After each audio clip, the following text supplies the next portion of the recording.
questions, guys, or anything that we can help you out with this week, once again, 859-355-9002. I wish it had a cool ending like 1080, like KSR does.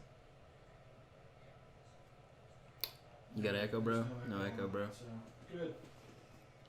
Looks like the echo's fixed.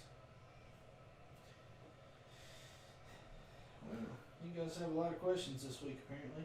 It was kind of, it dragged a little dead last week. I don't week. think they like us. I mean, I wish they'd just come out and say it's okay, but I mean, we're trying here. Not even a caller. Huh. He must be too good to call in today. Yeah. He's out there smacking pheasants in the face or whatever they went hunting. I thought you had a lot of calls last week. No, we did have more calls last week. We had good calls. Everybody We was had nice. a bunch of calls last week, yeah. Like actual call-ins. We didn't give any giveaways, so does that mean we got a giveaway this week, anybody? Yeah, we'll do a giveaway for best call as always. What are we bumping it up to? Anything cool? We got the new hoodies in, like Colin's got on. We can give one of those away. There's such a delay on the thing, man. I can't see it. That's okay. Or Jimmy. Sorry, they got your name down here as Jimmy. He's got 5 names, so Yeah. J&J, speak with. J&J. J&J. Nothing. Alright, is it necessary All right. to block the EGR when deleting an LML? Go. Me, yes, I would go ahead. Even though if you do like EFI Live or an H&S right out of the box, most of them can turn the EGR off, but I would go ahead and block it off because it's just like, deleting the truck, but still having the DPF filter there. I mean, it can still get suet in it, clog up, and have issues. So same thing with the cooler, can have problems. So yes, I would go ahead and get the blocker plates as if they're like $249 on there, to go ahead and do away with it. Just kind of clean a lot of that up as well, so that way you don't have to worry about it and be done with it. So if it was mine, I would go ahead and delete it, yes, to answer the question. Beautiful. Are there Thank any you. trucks where it's not that big of a deal to do it? No, I mean, just about all of them really. You want to do it, it's Less carbon buildup. yeah. I mean, just Less prone to unless failure. I can understand if we're trying to get home and we're in that kind of situation, didn't want to spend all the money. Yeah. But if you were gonna actually take the time, do it the right way all at once, I would go ahead and do it all through and through. Tuner, exhaust, blocker plates, ready to go. Let's see if that helps. They post the thing up without saying, We're live. without saying to ask questions about their truck, so they have to know that this is a truck thing. Or else it just says Q&A or call this number. So Questions and answers. added that on there so the new people coming in might see that they should be taking advantage of asking some questions. So you working on Black Friday? Working on Black Friday a ton. Black Friday's coming. Cyber Monday. I was pretty pumped up that she gave us off the 26th of December. I was pretty thrilled. I thought we'd have to work. No. That's the national holiday.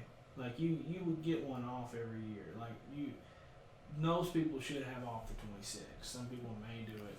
I'm just saying, man. Yeah.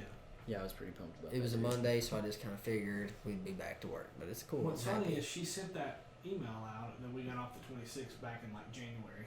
Oh, really? Yeah, that's the second. That's why I reminded her to go ahead and send it back out again. So, let's see. Can you run 100 horsepower injectors on a stock CP3 06 Cummins EFI Live tuned? You can, but once you get to a point where you're asking so much out of your tuning, depending on what you're doing, your CP3 is going to end up starving. The CP3, I mean, it can pack 100 horse injectors fine, but you're going to need more fuel there to make more power, because more power is just fun, man. That's just all there is to it. Definitely look at going with like a stroker pump or something as far as your injection pump. But you can get by on your stock CP3. I mean, if you've got to piggyback it or whatever, do it one time. If he has a fuel pump on it already too, lift pump. Yeah, even if you have a lift pump, yeah, absolutely. You Still, have to have a lift pump to run the 100 horsepower. injectors with me. yeah. That's what I get. We take that for granted so much now that people have that, but I find a lot of times with questions like these on here, Oh yeah, they don't have a fuel pump yet. yeah. Um, But definitely bigger CP3 for sure.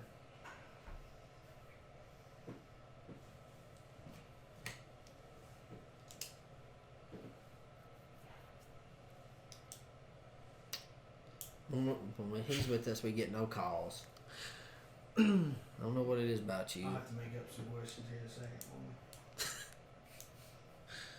me. Yeah, sure, go ahead. We don't care. We like to answer. We don't just want to.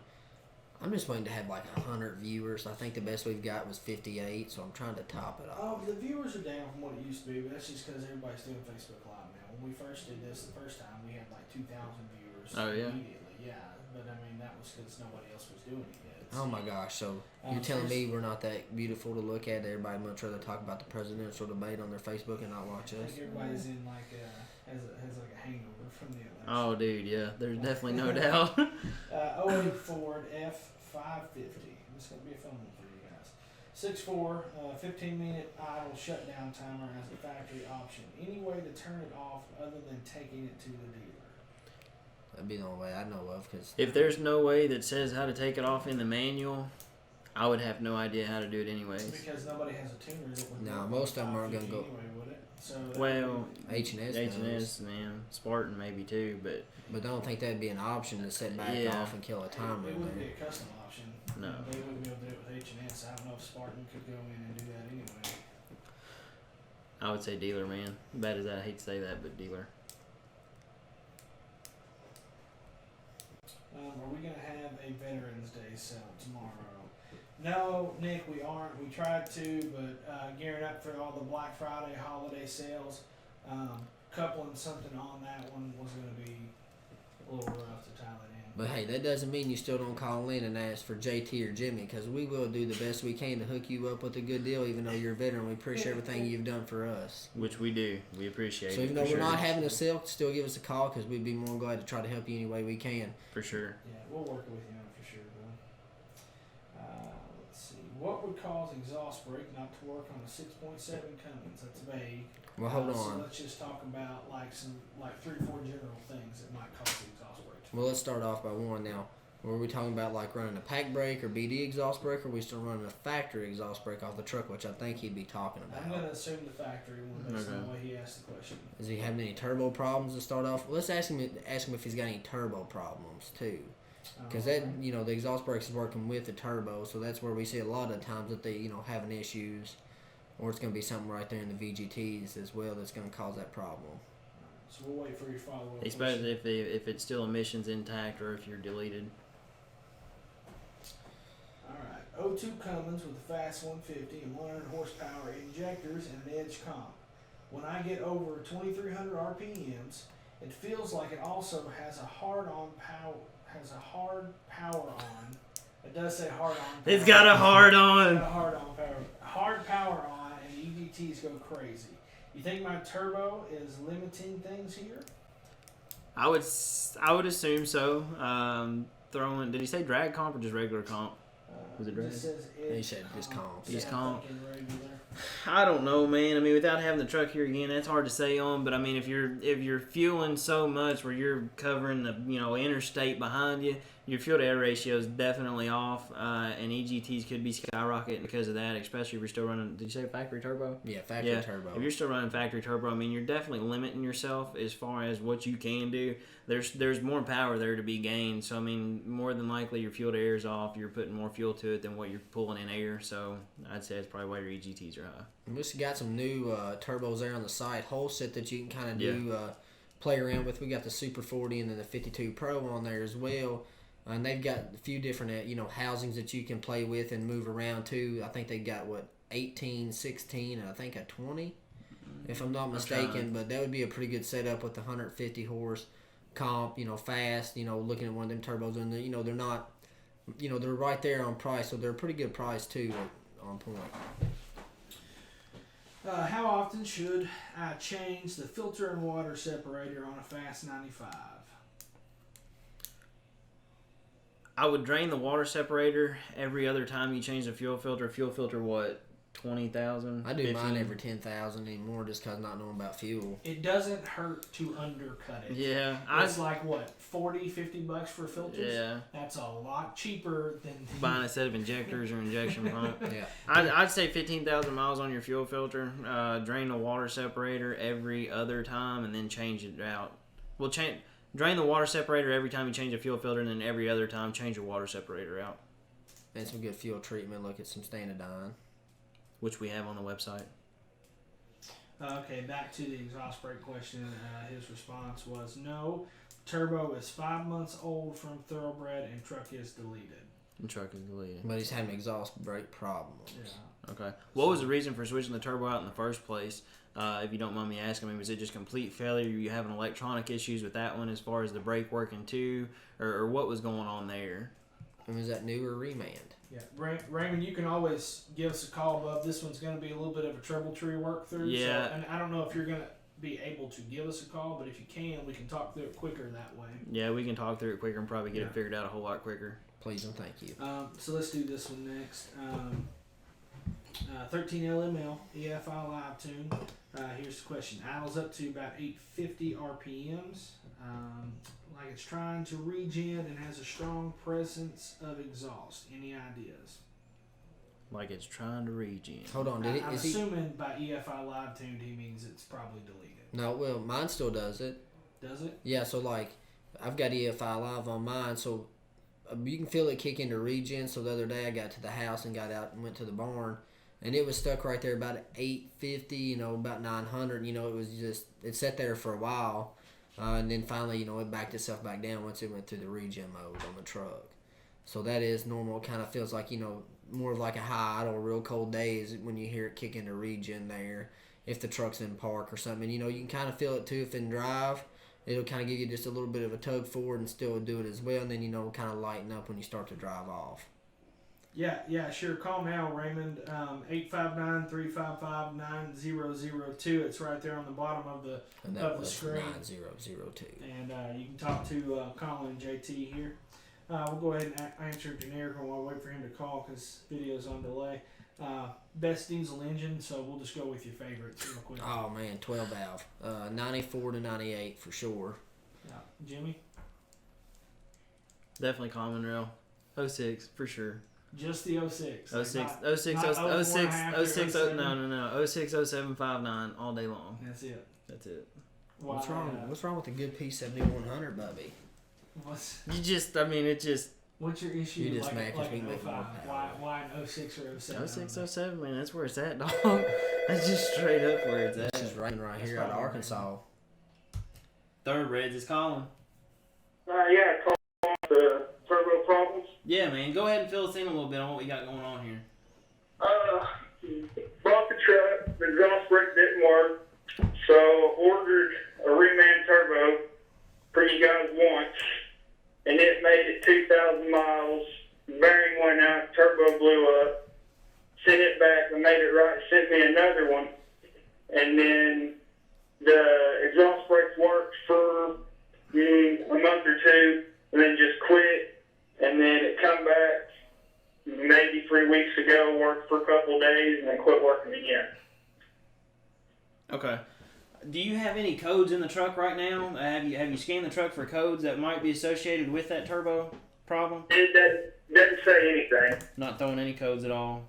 No, and I've used my programmer, which is a Torque Tech, and I don't know. It was on the truck when I got it. Yeah. So it doesn't really give me a whole lot, but it shows no codes. And what year is this truck? It's an 11 cabin chassis. 2011 cabin chassis model. And you said it was fully deleted already? Yep. What you got, JT? I hear you back here. I'm just thinking, especially if he said on the first turbo there, or when he first bought the truck, the exhaust brake wasn't working, but was the turbo still functioning and working right as well, or was it having issues? Were you still on that first turbo when you bought the truck before you ever came in touch with us? What was that turbo doing? Was it not actuating at all as far as the exhaust brake? It wouldn't do nothing. It wouldn't do anything. Didn't do anything either. Okay, now what about this turbo now? Since the exhaust brake's cutting in and out, what's it kind of leading up to? Is it just feel like it's down on power, or is the truck down on power or anything right now, or it's just your exhaust brake isn't working? It's just the exhaust brake that isn't working. Okay. Man, I'd check that switch. Be the first thing that I'd run back through and make Which sure it's switch? getting good voltage. Right there on the dash, that's going to activate the exhaust brake. Only way you have to turn it on and off, just like in my 10 I had. Roll with it. How do you, whenever you're playing, so are you just going by day as far as checking the switch, trying to just turn it on and off to see if the exhaust brake is actuating or not, or how are you coming to play to know if it's coming on? And I do leave it on. I mean, it stays on all the time, but I'll turn it off and on just to see. And sometimes you can do it and it'll come back. Sometimes you can get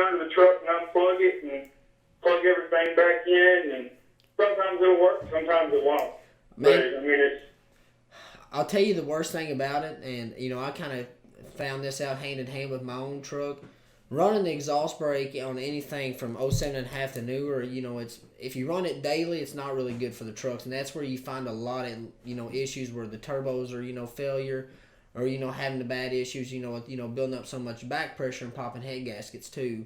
If you do a lot of towing, granted, I would use it every day too, but just in town driving and stuff like that, try not to use it unless you absolutely have to.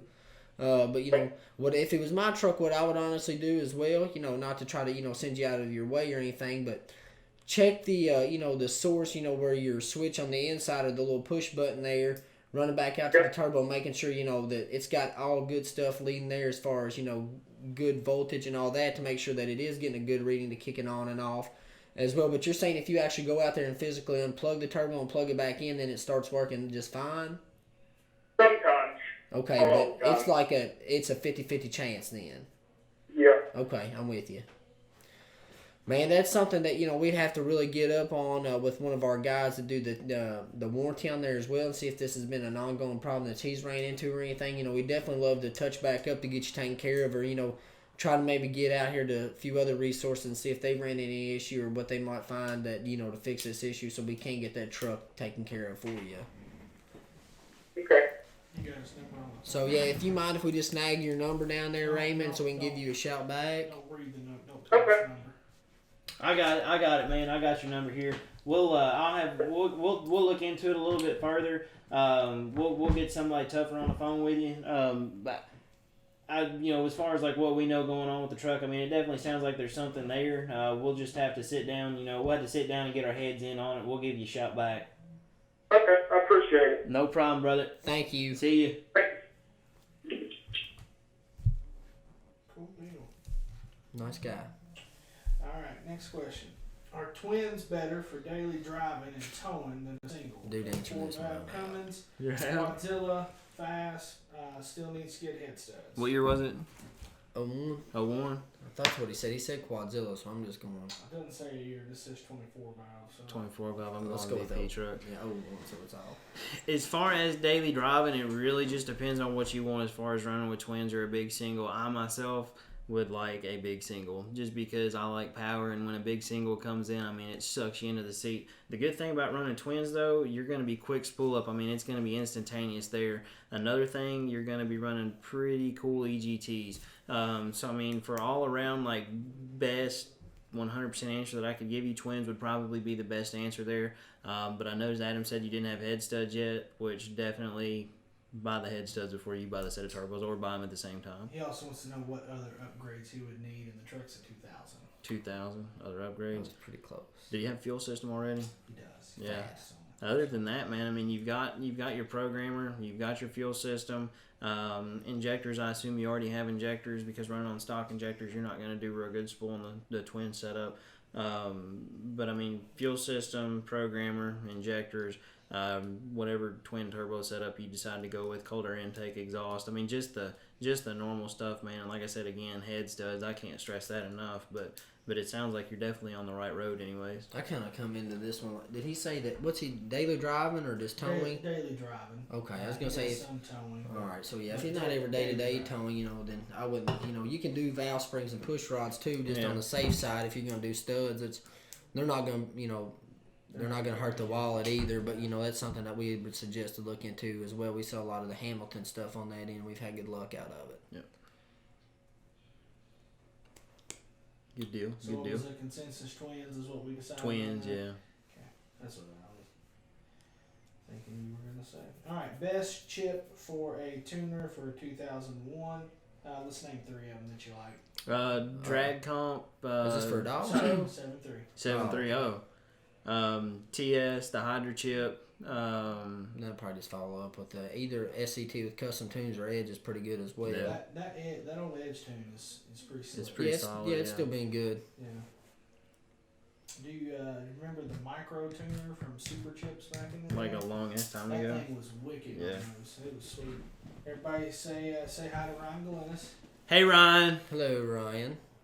Sorry, Chris couldn't be here today for you, but Played please. Ding Dong or whatever the hell that game was that y'all played. That he's talked about for 2 years. Chris has talked about daily since then. And he misses you. That's what he says to us every morning. That Oh my God, is Ryan coming?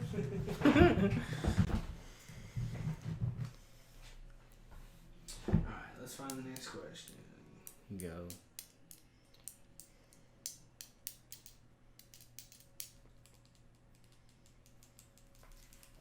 they didn't want you to wear the hat today, did they?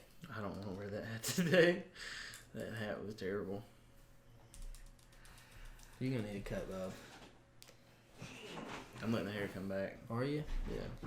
Oh, Stinky Pete here letting loose. Let's talk about some new products we got going.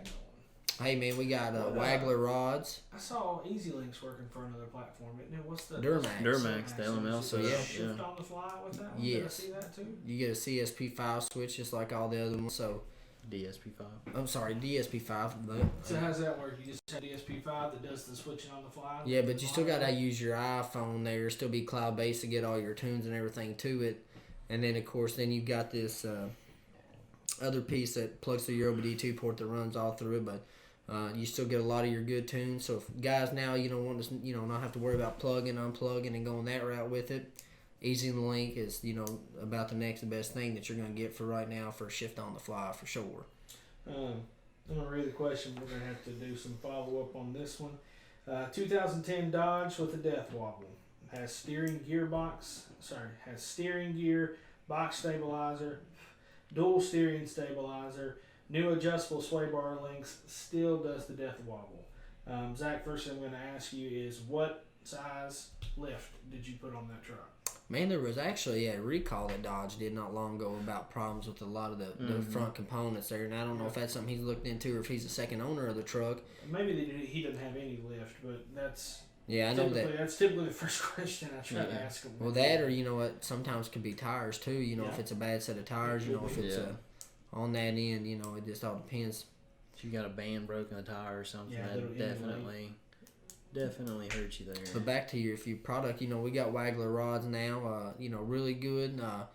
Not if good, just like Carrillo, they're going to be a little bit cheaper, but we've got them up on the site for, Dodge, Ford, Chevy applications. So, any guys going, now until, next, I guess, springtime looking to, start building motors or anything like that, we do now carry Waggler rods on that end of stuff. I don't know of anything else recently we've been putting up. I know we've got a lot of stuff, but it's all kind of just floating in here. Zach, this is back to the death wobble question. He's just got a 2-inch leveling kit on there, so well, I don't think that's enough to. I don't think that's enough just to harm it. What kind of tires is he running? Yeah, Zach, hit us back with the tires you're running. How long you been running them? Has he checked for ball joints and stuff too? I don't think that would cause it, but I'm just, if it's... And how long have you been having this issue, man? I mean, has this been like an ongoing thing you've been trying to pin down, or has it just started, or... Hit a bump in the road and just go crazy, or is it just... like what happened to Brand get new this here? tires, 285, 75, R18. Have they started since has it started since you put the new tires on the truck? Or did you put new tires on there hoping that would fix it?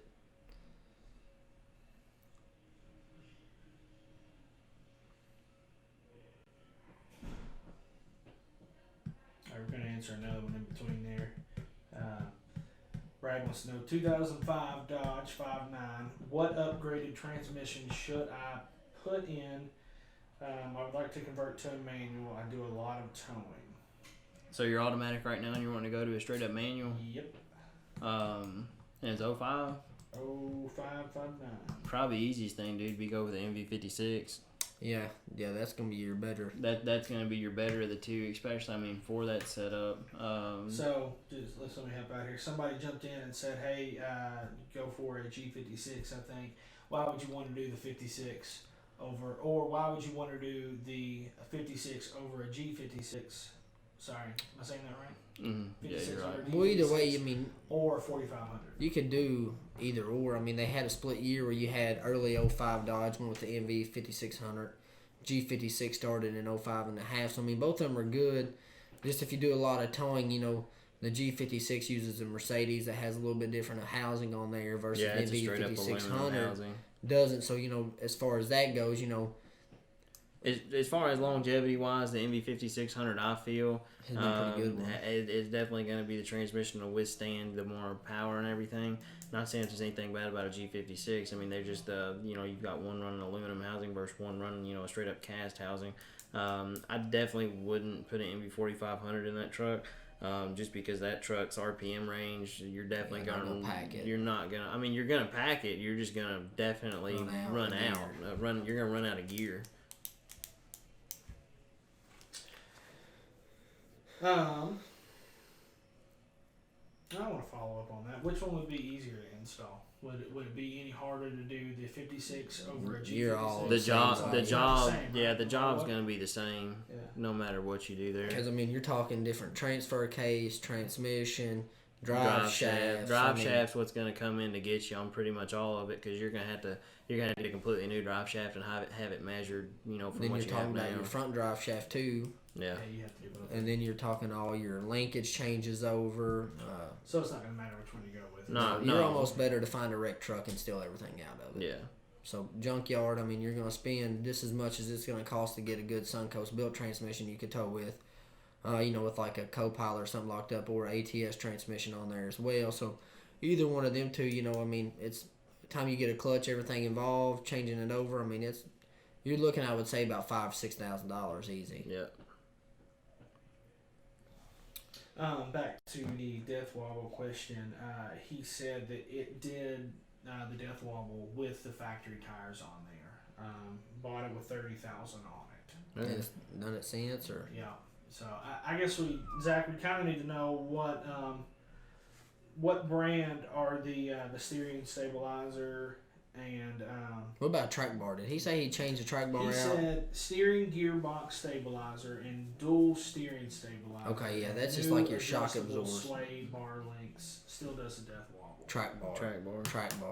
That'd be about the best and only thing he has left to do. Though, right? Adjustable track bar BD, yes. Yeah. So.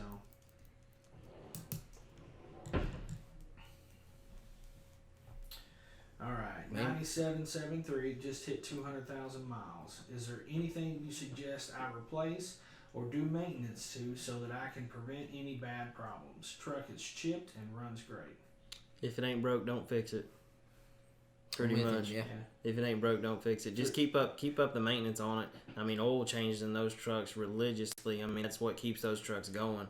I wouldn't do a thing if it's running fine right now. I wouldn't change a thing. Can we get a phone call at 859-355-9002? Man, Raymond's gonna win this hoodie today. He is. I didn't even think about that. Randy is on. It's Raymond. Raymond? Raymond. Sorry, I thought you said Randy. No. Yeah. My bad. Shut up, Randy. He was on the block for the hoodie. There was a recall on that track bar. He Yes. said he took it in and they beefed it up.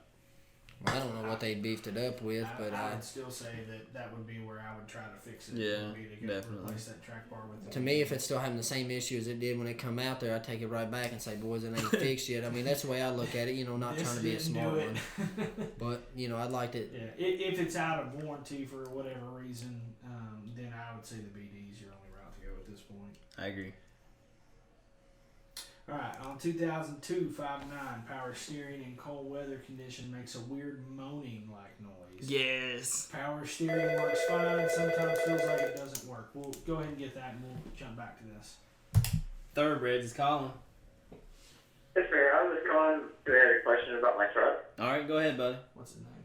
I got a 2004 F250 diesel. I was just wondering what would be the best programming chip or performance chip to use on it. The SCT, whether or not you want to go with the JT, the X4, Or the whether or not you TS. want to go with the X4, the Livewire TS version. The X4 is just a basic handheld programmer that plugs in the OBD2 port and you program it. Then the Livewire TS version, that there is going to be one that stays up on the dash with you all the time.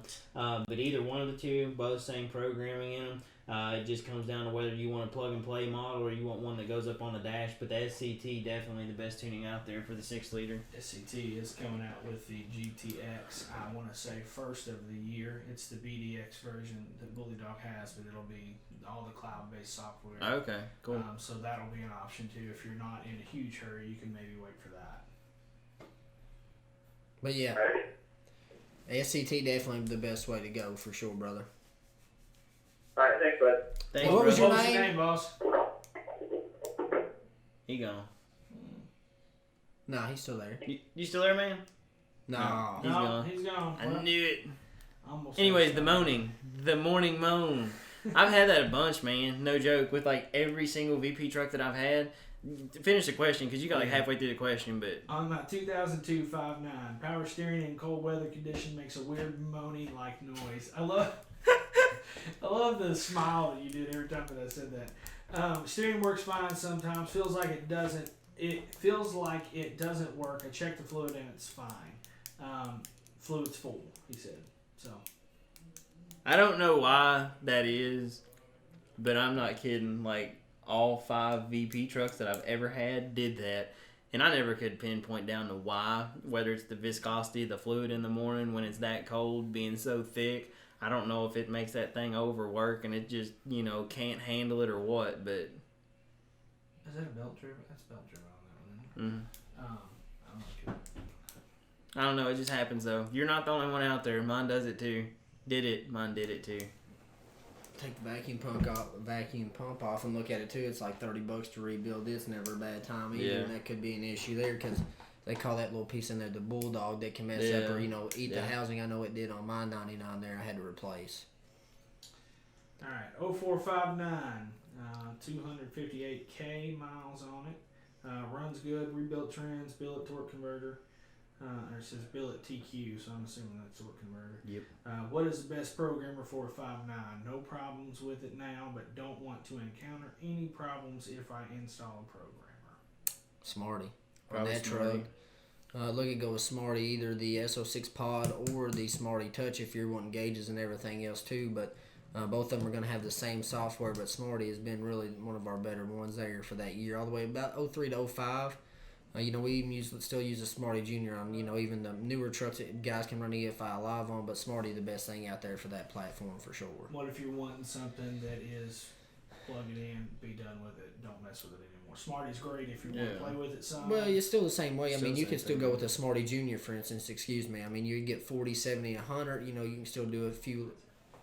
And you can run a Quadzilla as well.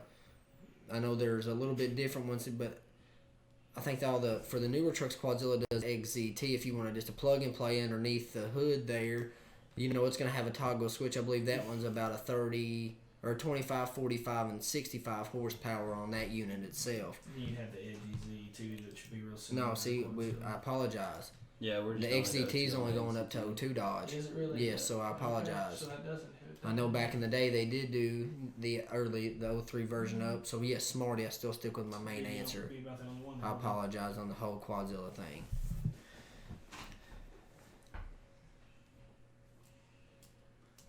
Six phone calls last week, 2 today. What in the world has happened? Hannah. They heard Hannah talking. 45 people. Come on now.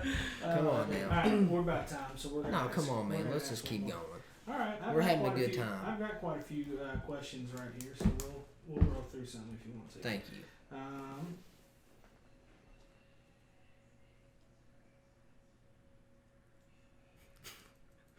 Trying to see which one to answer. That you got to piece them together. Okay, all Bits and right. pieces. So back to the track bar question. Okay, we're with him. We'll keep going with this one. The track bar they installed was bigger than factory one, and multiple dealers tell me it's fine till you hit a joint on the highway doing the 70. You have to slow down to 30 to get it to stop. I know that sucks, man. Oh, that's an awesome comment. That sounds so dealer-esque. It'll be all right till you hit a joint. Be all right, man, till you hit it. I don't know, man. Without having that truck here, I'd take that thing back today if it was me. I'd leave it there until they got it fixed, just so nobody die, but I also, have. Family. it sounds like you went through everything that you possibly could. I mean, as far as running through the whole thing, and I know you said that they put the track bar on, but what they put on, they might just put a factory one back on. I don't know, but I mean, as far as the steering box stabilizer and the steering linkages and everything, I mean. I still go back if that's a problem going in and it still come out the same way and they changed it and you've changed everything else. That's what I'd look at, especially with new tires and everything on that end for sure. Has he still got his stock tires? Right? I don't know. I'm assuming he's got aftermarket wheels and tires, but if not, He said he's got aftermarket tires. I Yeah. don't know about wheels. well, if he does, maybe he's still got his stock tires. So he can put them back on and see what the truck does then as well. I'm not saying that's the issue, but Well, yeah, it was doing it before. It was pretty scary when you pull a 40-foot gooseneck with an excavator. Yeah. yeah, I would say. Yeah, I I'd would say say that. so, I'd say but- that freak the best of us out there, Zach. Hey, go grab that dealer and put him in that truck with that excavator behind it. Yeah. Then go hit a bump. See what he thinks then. Put him in the excavator. Yeah. That's really Yeah. how you fix it. All right, we'll do one more question. 08 Cummins deleted H&S stock turbo. Sorry, let me redo that. Cummins deleted with H&S. Stock turbo just did head studs and gasket. 700 miles ago, gasket gone. Any suggestions? Head gasket on? Yeah, he's talking about head gasket. Yes, yeah. Ask him if he runs the exhaust brake a lot. I'm confused on this. Am I understanding something? Say it again. Just replace the head gasket, but the gasket's gone. So is it the new head gasket that's gone? Is that what he's saying? Yeah. 08 Cummins deleted with H&S. Mm-hmm. Stock turbo just did head studs and gaskets 700 miles ago. Gasket's gone. Any suggestions? You want to know about? Well, now, if he did the head stud and gasket, did he already blow a head gasket there at the beginning of it? And if he did he have the head looked at with, I don't know how many miles, but I always call for pretty much if it's a newer truck, something 30,000 under, and it didn't blow a head gasket, you're Never fine. uses the exhaust brake.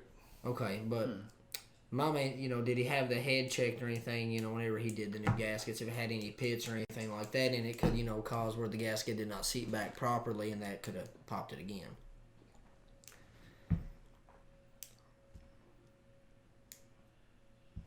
True the head, is what somebody commented. So, I mean, that's basically what we got, Justin. If I'll give you a second to reply back, but if you blew the gasket the first time and you didn't do the head, that's most likely what it is. Well, it could be. Could be, It just yeah. depends. It could be a faulty gasket. I'm not to say that it wasn't. That happens time to time. But that's the main thing. If it does pop, you always want to do, like I'm saying, newer truck. It's not as bad. If the gasket didn't pop and you're going to do studs, and just go ahead and replace it. But if the gasket popped, always try to take the head off and look. Even if it's going to take you down another week, you're just going to definitely make sure and better yourself on that end, that you have no problems there. I'm so bad that McGinnis ain't called in. I say we call him. Dial him up real quick. Let's see what he's doing this week. What's his number? He probably ain't doing nothing, man. Gasket was gone when I got the truck. Yes, head was checked. Maybe then I'd say faulty gasket. Dang it, loud. Did he go back with OEM gasket?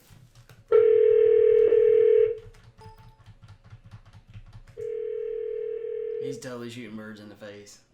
Nah, he's just ignoring us at this time. We gotta leave a voicemail. This is our weekly.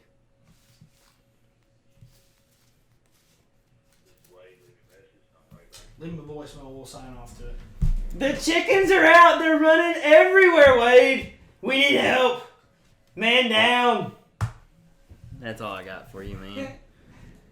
OEM gasket, 425 ARP studs. Dang. Hold on. So gasket was already gone when he got the truck. Gasket's gone again after he put studs in it. The heads were checked. Checked and head. 425 Went with the ARP good studs. It sounds like a faulty gasket at that point. I know what, it happens time to time, like I'm saying, but he's done everything by the book on that end. That's just a tough one, man. That is a tough one. I hate to say it, but it's just kind of one that it's a 50-50 chance, you're calling it, if it was checked, everything else, no pits, everything good on the head, I would definitely look to say probably a faulty gasket. Go ahead, Adam. Let's do one last one. Zach's down here trying to advertise for his buddy's transmission shop, but Anthony wants to know what the best LBZ built tranny is. Depends on what's he just for all around use. Yeah. So I would say Suncoast. You can go, depending on what you're doing, you can go with their entry level build, you can go with their competition build. Even with their entry level build, if you're doing, a lot of towing or, just looking for maybe a weekend warrior, don't want to do competition, I would highly suggest looking at going ahead and put a billet input shaft in there and a flex plate, though, for sure, and a good torque converter. You're still kind of between, that competition and, like you're saying, the entry-level build, but, you're going to better yourself because that's, the weakest link there, I think. If towing or, a weekend warrior seems that input shaft goes first. All right, fellas, let's tell him bye. We'll be back next week. Wade should be back next week. I don't know if he's allowed. If he decides to work or allowed. if these guys decide to give up the chair. But till then, we'll see you next week, guys. Thank y'all. Peace out, guys.